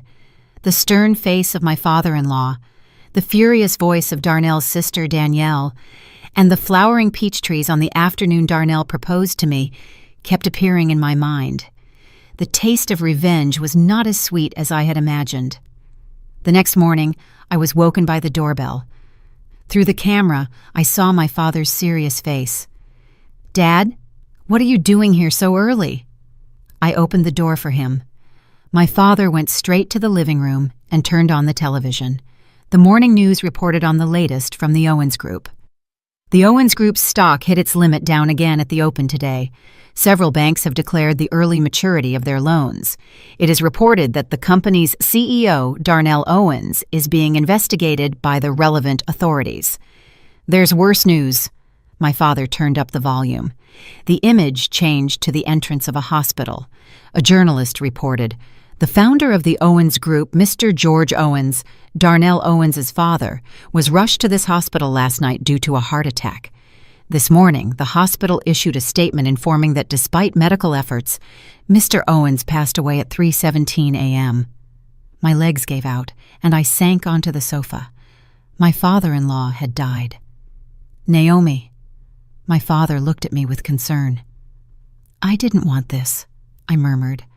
I just wanted to get back what was mine, not go to this extreme.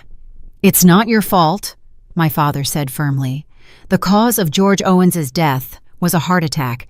It has nothing to do with you. The Owens' failure is the result of their own actions. I knew my father was right, but my heart was still full of complex emotions. My phone kept vibrating. News kept arriving nonstop. The Owens Group announced the suspension of trading. Darnell was formally charged, and Tanisha Scott had disappeared. The last message was from Simone. Tanisha Scott ran away. A friend just told me she flew to Dubai last night. What about my 3-star Michelin dinner? I smiled bitterly and didn't reply. The price of this revenge seemed to be much higher than I had imagined. Standing by the window, I looked at the sunlight flooding the city. The Owens business empire was crumbling, and I was preparing to start a new life. Only at this moment, the joy of victory was tinged with an indescribable bitterness. My father-in-law's death, like a heavy counterweight, had suddenly been added to the other side of the scale. The morning light filtered through the curtains. I opened my eyes. My phone screen already showed dozens of unread messages.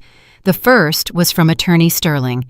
Darnell Owens formally charged and banned from leaving the country. Suspension of the Owens Group's trading. Banks initiating debt collection. The second was a link from my father. Clicking it led me to an economic newspaper headline. The collapse of the Owens empire. Financial fraud, bribery, embezzlement.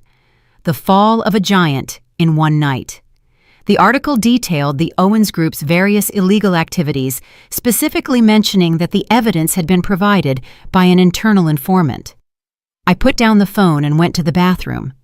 The woman in the mirror had slight bags under her eyes, but her gaze was surprisingly clear. I let the hot water run over my face, trying to wash away that strange sense of emptiness. The news of my father-in-law's death weighed like a stone in my heart. Rationally, I knew it wasn't my fault, but emotionally, it was hard to overcome. The doorbell rang. I dried my face, and through the camera I saw Simone. She carried 2 coffees and a paper bag with breakfast. I knew you'd be awake. As soon as I opened up, she hugged me. Did you see the news? The Owens are finished. I took the coffee. The warmth was comforting. I saw it. Much faster than I thought. Fast? It's karma, Simone said, taking a still warm croissant from the bag. From your favorite bakery. I went out of my way to get it for you. We sat at the table to eat breakfast. Simone kept talking about the latest gossip from the elite, who had already cut ties with the Owens, which brands had withdrawn their sponsorships, and even that Darnell had been suspended from his golf club membership. Oh, and there's an update on Tanisha Scott. Simone sipped her straw mysteriously. She fled to Dubai, right? Well, she texted me again last night. I raised an eyebrow. What did she want? To ask for your contact information, Simone said, rolling her eyes. She said she had something important to tell you. I ignored her. I thought for a moment. Next time she texts you, give her my work email. Are you crazy? Simone's eyes went wide. Why do you want to talk to that woman? She might actually know something, I explained. Don't forget, her father was the bank vice president, and now he's being investigated. Simone frowned, and just as she was about to say something, my phone rang. An unknown number. I hesitated for a moment and answered, Naomi. The voice was hoarse. It took me 2 seconds to recognize Darnell. We have to talk. I gestured to Simone to be silent. About what? Face to face. His voice sounded tired. I'm at the coffee shop across from your apartment right now. I almost burst out laughing. And you think I'm going to go see you? Darnell's tone suddenly changed, becoming pleading for the first time in years. Please, the Owens are finished. My father is dead. I just want to talk to you." I gripped the phone so hard my knuckles turned white. Simone, next to me, frantically shook her head, mouthing, "Don't go." After 30 seconds, I finally said, "I'll give you 10 minutes." Hanging up, Simone stomped her foot angrily. "Naomi, you're getting soft. Have you forgotten what that jerk did to you?" "I haven't forgotten." I stood up to change. "But I want to see how far the arrogant Darnell Owens can grovel." 20 minutes later, I walked into the Starbucks across from my building. Darnell was sitting in the furthest corner with his back to the door. Just seeing his back, I noticed the change. His once erect posture was now slumped. His expensive suit was wrinkled, his hair lacking its usual shine. I sat across from him. When he lifted his head, I barely recognized him. His eyes were swollen, his face ashen, and his beard unshaven. There was no trace of the former Owens Group heir's bearing. "Thank you for coming," he said in a husky voice, hugging the coffee cup with both hands, his knuckles white from the pressure. I don't know where to start." "Then don't start," I replied coldly. "You have 10 minutes. Darnell took a deep breath. "Naomi, I'm sorry. For everything over these years, I was a jerk."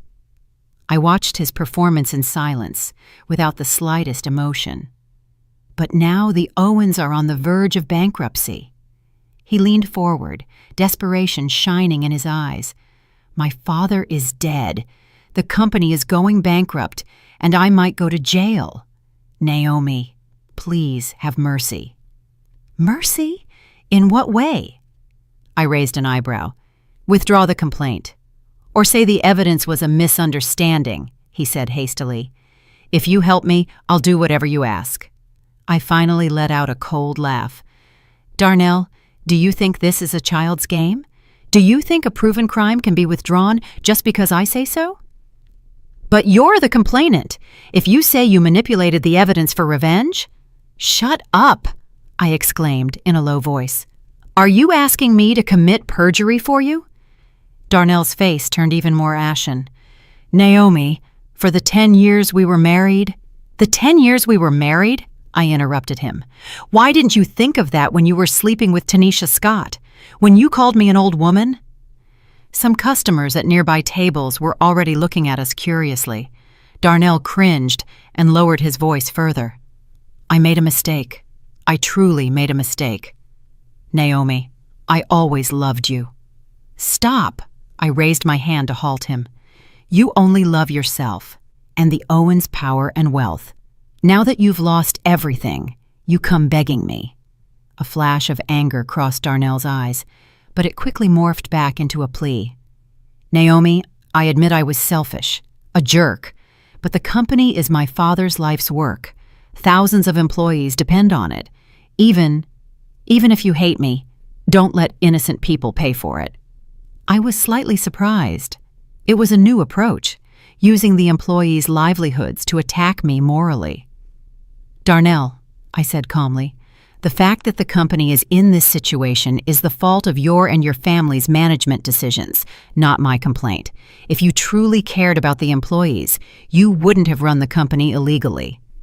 He slumped into the chair as if he had lost all his energy.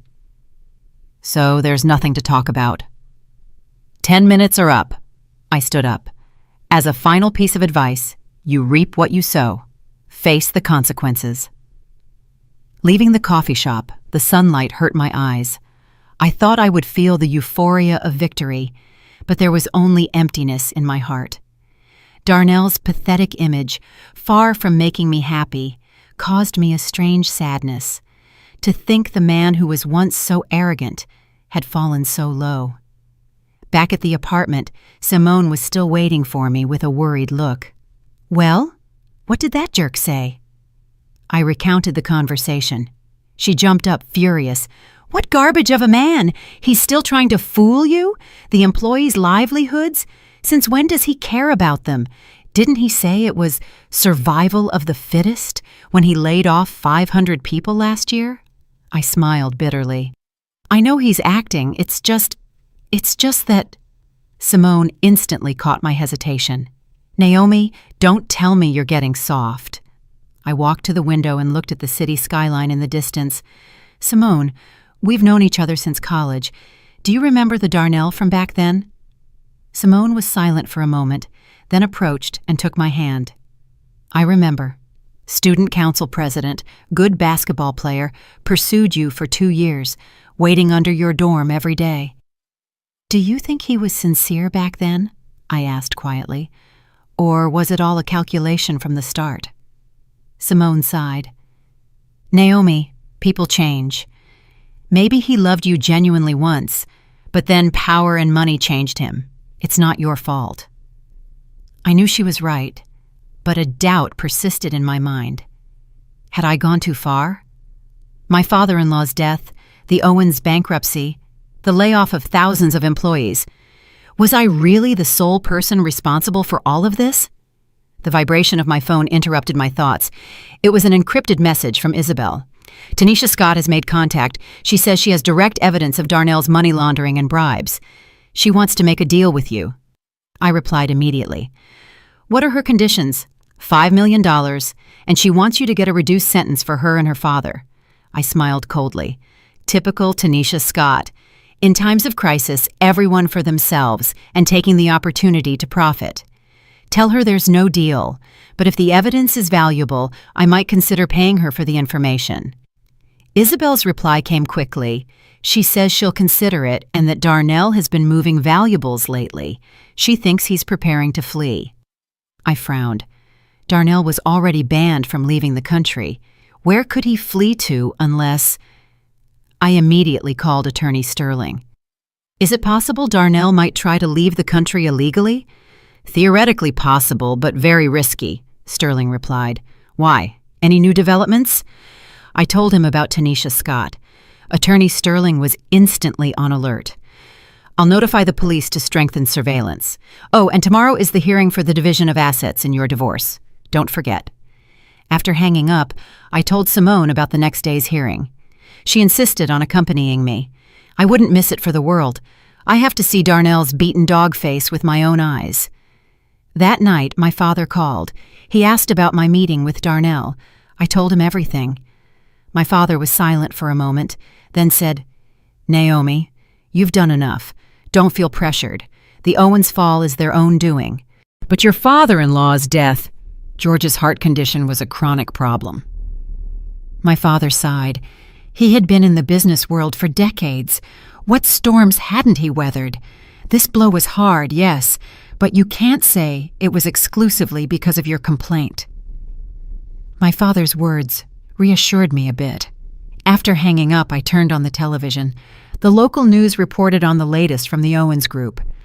On screen, journalists and employees demanding payment of their wages crowded in front of the headquarters.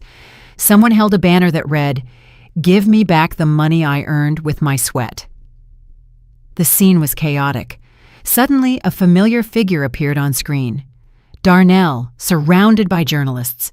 His face was pale, his suit wrinkled, with no trace of his former bearing.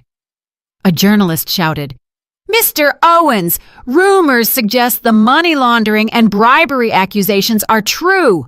What do you have to say about that?" Darnell pushed the journalists aside and, without saying a word, got into a black car. The image returned to the studio, where the anchor gravely commented on the impact of the Owens Group's fall on the local economy. I turned off the television. The room was silent. My phone screen lit up. A message from an unknown number. "I'm Tanisha Scott. I have proof of Darnell's Capital flight and the bribe recordings. Tomorrow at 10 a.m. at the St. Regis Hotel Cafe. Come alone or there's no deal." I stared at the message for a long time. I finally replied, "Agreed, but the evidence must be verified by my lawyer first." I put down the phone and stepped onto the balcony. The night breeze was cool. The city lights continued to shine as if nothing had changed, but I knew some things had changed forever. Tomorrow's hearing, the meeting with Tanisha Scott, a series of events awaited me, and the most important question in my mind now was, when all this is over, where will I go? The euphoria of revenge fades in an instant, leaving only an infinite emptiness. Perhaps I should leave an out for the Owens. Not for them, but for myself, so I don't become another Darnell Owens. This idea began to take root in my mind. I grabbed my phone and sent a message to Isabel. Please find out if the Owens have any clean assets left, anything not related to illegal activities. Perhaps the time had come to end this war. The St. Regis Hotel lobby cafe was quiet and elegant. Soft piano music played. I chose a table by the window, from where I could see the entrance and the emergency exit. Attorney Sterling was sitting at another table not far away, pretending to read a newspaper, prepared for any eventuality. At 10 sharp, Tanisha Scott appeared in the lobby. She was thinner than in the photos, with large sunglasses and a mask, clearly worried about being recognized. When she approached, I noticed a bruise near her eye, barely concealed by makeup. "Miss Jackson," she said quietly, sitting across from me. I nodded, observing her calmly. The arrogant and defiant mistress of yesteryear had disappeared. The woman in front of me was nervous and haggard, constantly twisting her purse strap. "You're hurt," I pointed to the corner of her eye. Tanisha unconsciously touched the injury and smiled bitterly. It was Darnell. I was somewhat surprised. Darnell had been cold and insensitive to me, but he had never laid a hand on me. I suppose people show their true colors when cornered. The evidence.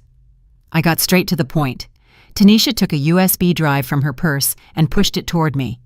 "Here are the recordings of Darnell's bribes and the Capitol flight records. With this alone, you could send him to jail for 10 years.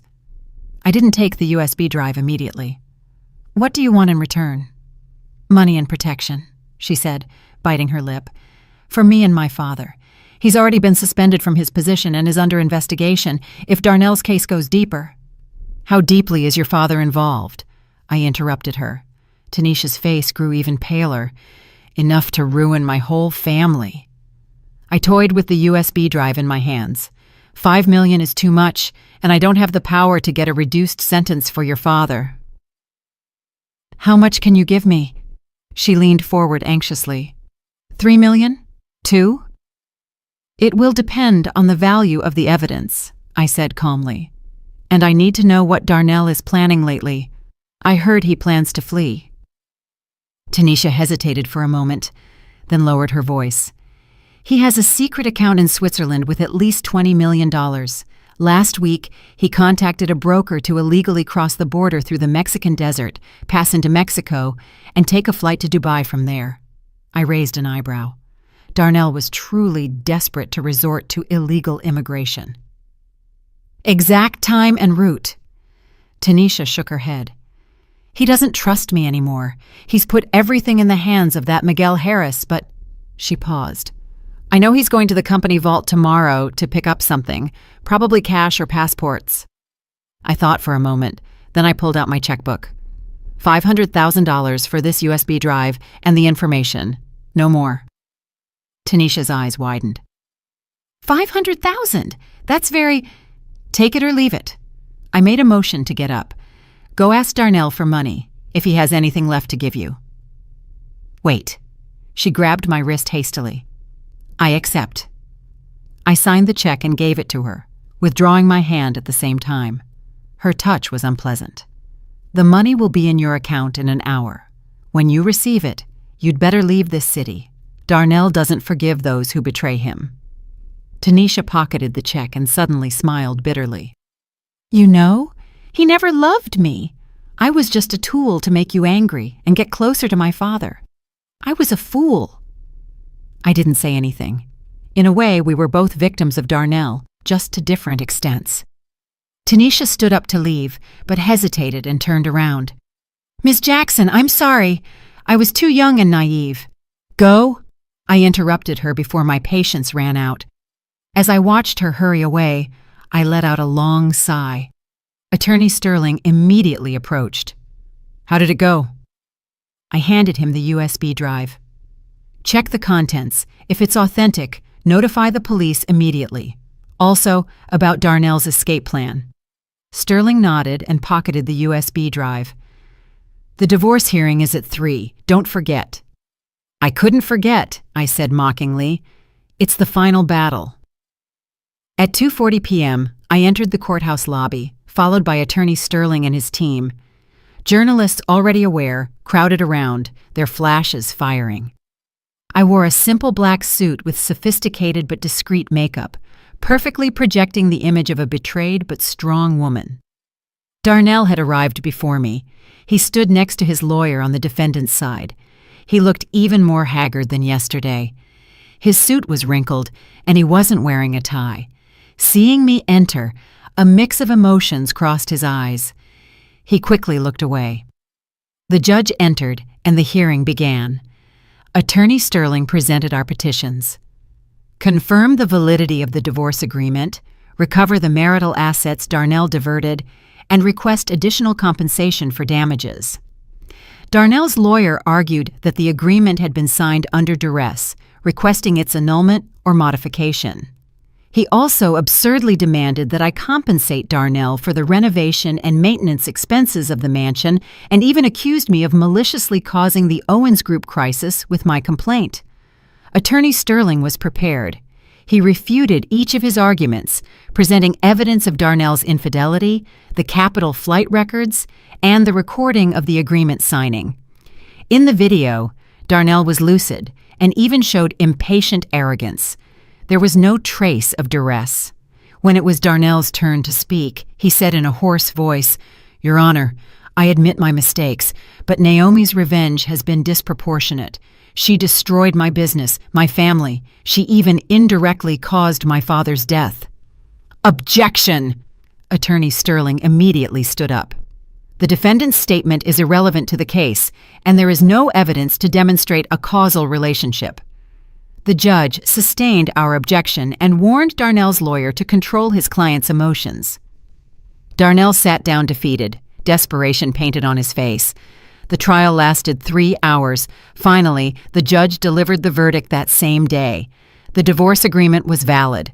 The mansion and its assets were my property. Darnell had to return the $3 million diverted and pay an additional $2 million in compensation. The rest of the marital property would be split 50-50, according to the agreement. Hearing the verdict, Darnell slumped in his chair.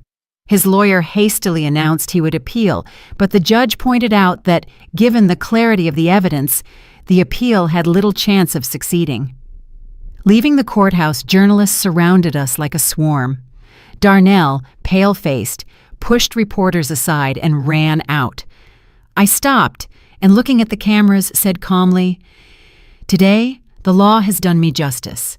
I want to thank everyone who supported me, especially my father and Attorney Sterling's team. Now, I want to start a new chapter in my life." These words had been prepared by Attorney Sterling. They projected an image of dignity and generosity from a victim who had not lost her honor. Back at the apartment, I collapsed onto the sofa, exhausted. My phone kept vibrating with congratulatory messages. I replied to each with a thank you and turned off the phone. I wanted to enjoy a moment of peace. The doorbell rang. Through the camera, I saw my father. He was carrying a bottle of champagne. "Congratulations, daughter." He hugged me as soon as I opened the door. "You were magnificent today." I took the champagne and smiled bitterly. I won the trial, but I feel strange. My father patted my shoulder, understandingly. "That's the taste of revenge, bittersweet. But the important thing is that you got back what was yours, and the Owens have paid for their mistakes." We sat on the balcony drinking champagne as we watched the sunset. My father told me that Director Thompson had revoked the Urban Projects award to the Owens and had decided to call for a new bid. "Will we participate?" I asked. My father shook his head. "No, this project is too complex.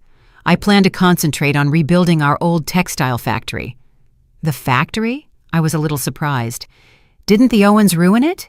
"Yes, they ruined it," my father said mockingly. "But the time has come to rebuild it." He looked at me meaningfully. "And I want you to take charge." My heart raced. My father's business, the place where I grew up, the business that was once crushed by the Owens' dirty tactics. Now I would raise it again. "I'll do it," I said without hesitation. My father smiled, satisfied. "I knew you would say yes. The factory grounds are still in our name, and the machinery can be bought new. And for the initial capital," He winked at me. How about we use the $5 million you won today? I laughed, shaking my head. Perfect. That night, Attorney Sterling called. His voice sounded excited. Ms. Jackson, the content of Tanisha Scott's USB drive was pure dynamite. Not only the bribe recordings, but also emails where Darnell ordered the finance department to cook the books. The police, with the leads we gave them, arrested Miguel Harris at the Owens Group, and Darnell has been taken into custody. What is he charged with? Economic crimes and attempted illegal border crossing, Sterling said. The district attorney has already decided to press charges. Given the severity, he could face a sentence of over 10 years in prison. After hanging up, I stood by the window and looked at the countless city lights. The news of Darnell's arrest should have made me happy, but my heart was strangely calm. Neither euphoria nor compassion, just a sense of liberation, that finally, everything was over. The next day, Darnell's sister, Danielle, called. Her voice was broken by tears. Naomi, please leave my brother alone. Our family is already shattered.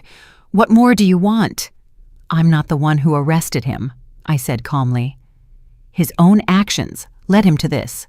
But you started the complaint, she cried hysterically. You won't stop until you see him dead. I was silent for a moment. What do you want?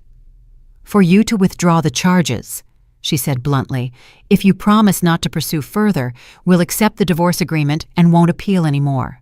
And her voice trailed off. The Owens Group is finished, but we still have some personal assets left. Properties, shares. Please leave us an out. I thought for a moment. I have to consult with my lawyer. I'll give you an answer tomorrow.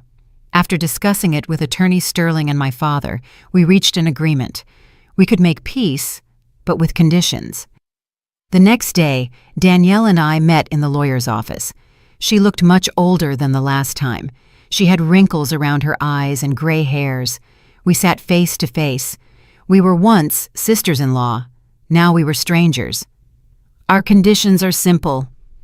Attorney Sterling slid a document toward her. First, the Owens family renounces all appeal rights regarding the divorce agreement. Second, Darnell must confess all his crimes. Third, the Owens must yield all claims to the textile factory grounds. Danielle skimmed the document. Her face darkened.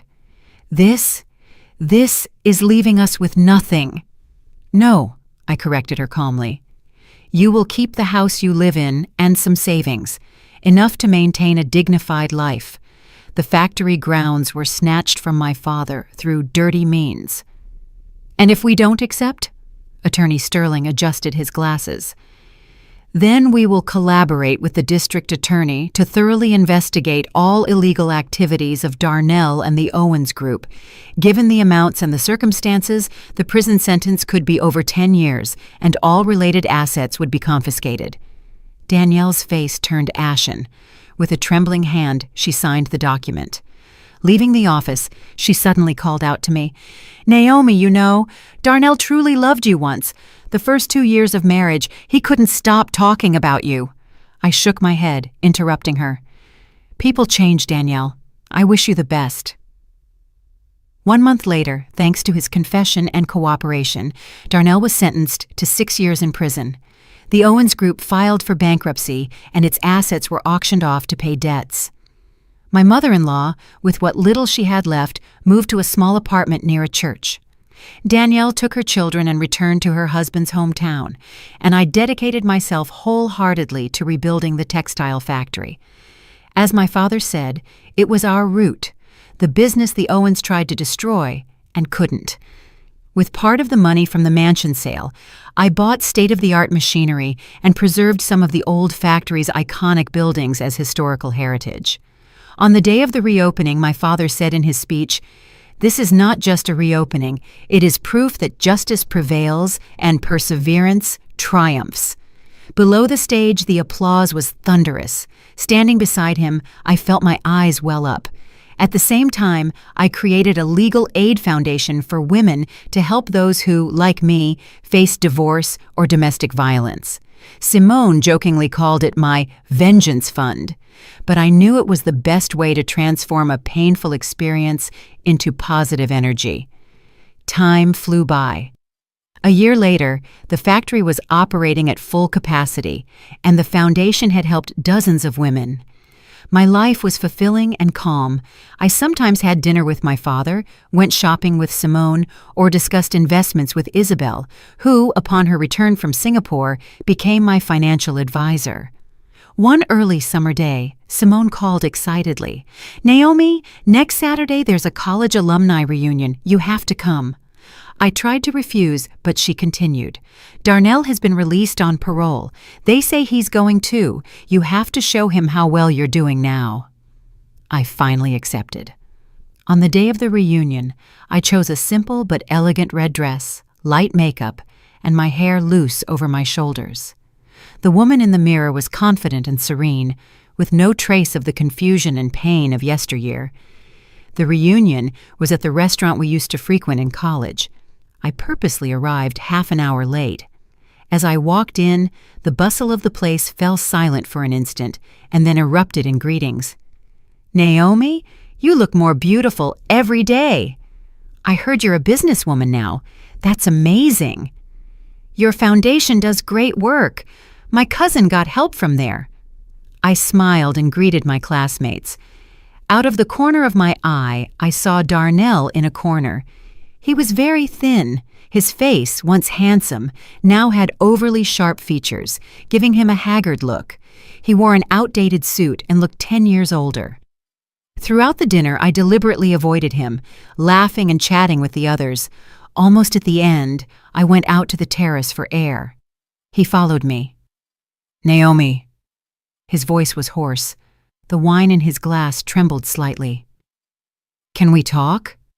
I turned around and looked at him, maintaining a polite but distant smile. "About what?" "I've thought a lot this last year and a half," he said, lowering his head, unable to look me in the eyes. "I truly made a mistake. Only when I lost everything did I realize what was most important." "Oh, really?" I asked calmly. "And what's the most important thing?" "You." He lifted his head. His eyes shone with tears. "Naomi, I always loved you. Tanisha was just a momentary mistake. Now I have nothing, only regret and longing for you." I looked at him and suddenly felt a mixture of laughter and sadness. The arrogant Darnell Owens, now begging for my compassion. "Darnell," I said in a low voice, "you don't love me. You only realized what you had when you lost it. If the Owens hadn't gone bankrupt, if Tanisha hadn't betrayed you, would you have even thought of me?" He opened his mouth to make an excuse, but I raised my hand to stop him. "You don't have to answer. We ended a long time ago. I wish you the best." I turned to leave. He suddenly grabbed my wrist. "Naomi, give me a chance. We can start over." I pulled away gently but firmly. "It's impossible. I've already started a new life. I hope you can look forward too." Returning to the restaurant, Simone immediately approached. "What did that trash say?" "That we should start over." I nodded. She rolled her eyes exaggeratedly. The nerve. As the reunion ended, Simone insisted on driving me home. On the way, she asked curiously, "Naomi, if you could go back in time, would you marry Darnell again?" I looked at the neon lights passing by the window and thought for a moment. "Yes." "What?" Simone almost slammed on the brakes. "Are you crazy?" "Because those experiences made me who I am today," I said with a smile. "The pain taught me to grow, and the betrayal taught me to see human nature. Without all that, I would probably still be the naive and weak Naomi of before." Simone nodded thoughtfully. "You're right, but now you're a legend in our graduating class. The Iron Woman who left Darnell Owens and sent him to jail." I laughed, shaking my head. "I'm not a legend, but I am living as I want, independent, confident, and not depending on anyone." Back at the apartment, I stood in front of the window and contemplated the city night. The storm of a year ago was now history, and the road ahead was still long, but at this moment my heart was full of peace and strength. Self-esteem and self-love are the foundation of happiness.